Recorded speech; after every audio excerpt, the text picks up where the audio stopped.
The Situation Room with Wolf Blitzer, weekdays 4 Eastern.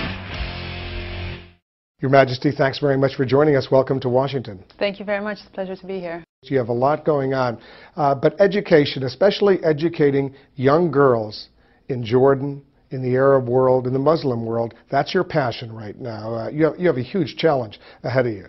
Absolutely. I think education, global education, should be a priority for all of us. You know, when we think of the Millennium Development Goals, I think the one key to unlocking a lot of the challenges that we face in the world is through education. And the sad fact of the matter is that we have 75 million children out of school today. You know, it's actually an investment that we should really focus on, even in economic downturn, because it's an investment that doesn't devalue. It pays dividends many times over, and it's actually quite an inexpensive investment. It will cost us only $11 billion annually to put every child in school in the low-income countries. Now, when you think of the hundreds of billions of dollars that have been mobilized in order to help the banking system, 11 billion is something that we can afford. And in the Muslim world, in the Arab world, there seems to be so much discrimination, though. And correct me if I'm wrong, against little girls getting the same level of education that little boys get. Well, in the Arab world, there have been good investments made in terms of increasing general enrollment and in trying to achieve gender parity. But the fact remains that we have 6 million children who are out of school in the Arab world. Two-thirds of them are girls. But I think the real challenge is now to really focus on the quality of the education. So although we've managed to put more children to schools, we haven't managed to give them the skills that they need when they get out of school.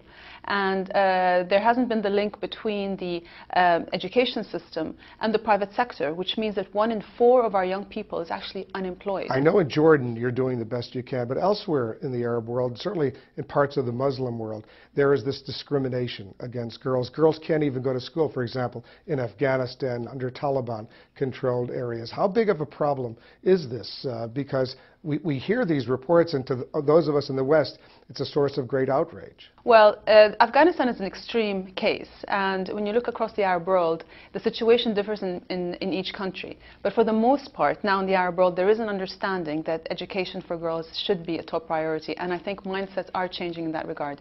That said, we still do have some discrimination, which we have to overcome. Because we heard a highly publicized case the other day in Saudi Arabia of a 47-year-old man marrying an 8-year-old girl, and apparently this was very legal. Well, it should not be legal, and it certainly wouldn't be legal in Jordan. But as I said, mindsets have to be changed. What we confront when it comes to gender parity are the obstacles are very much in terms of the traditions, the mindsets, and cultural attitudes. And those, unfortunately, take a long time to change. They need patience and persistence and a long time to working along that path. But hopefully we are getting there. And as I said, it's not only just focusing on gender parity, as important as that is, but it's also focused on the kind of education that we do give our young people. In the Arab world, we still focus too much on rote learning, on memorization, not so much on, we teach children what to think rather than how to think. Because we've heard so much over the years, especially here in the United States since 9/11, about the madrasas, these religious schools where these young boys are taught, according to you know, what we heard in the 9/11 Commission testimony and all of that, basically to hate the West. How big of a problem in the education system are these madrasas in the Arab and Muslim world? As I said, you cannot generalize about the Arab world as a whole, because the situation differs in many different countries. So, for example, in Jordan, I have a program called Madrasati, and I don't want madrasas to always be associated with something negative, because Madrasati, actually, the translation is my school.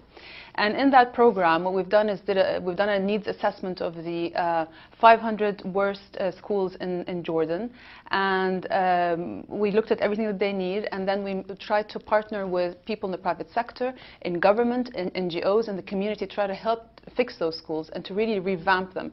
And as a result, we've had a change in mentality where the responsibility for education shifted from just being a public responsibility to being everyone's Have you gone through the textbooks? Because the textbooks supposedly are a source of a lot of this hatred, where they teach young kids to hate the West, certainly to hate Israel. I'm a strong believer that in education, education should be agenda-free, certainly free from any political agendas or religious agendas, because Every child should be given the ability to learn how to think and not what to think. They should be able to be given the tools of how to explore the rest of the world, how to surf the internet, how to acquire knowledge, and then they can make their own judgments about the rest of the world. And there's nothing worse that anyone can do than to feed stereotypes and prejudice in young people's minds and to try to shape the way they think and they view the world. Because I think at the end of the day, when we grow up, we have to have the right tools to make our own judgments and our own decisions. And if that happens, then that's something we should fight anywhere, whether it's in the Arab world, but you see that happening everywhere, whether in the West, in some cases here in the United States, all over the world, you have people trying to pass on their own prejudice and stereotype onto the younger generation. And that, for me, is a terrible thing that's almost equivalent to abuse of children.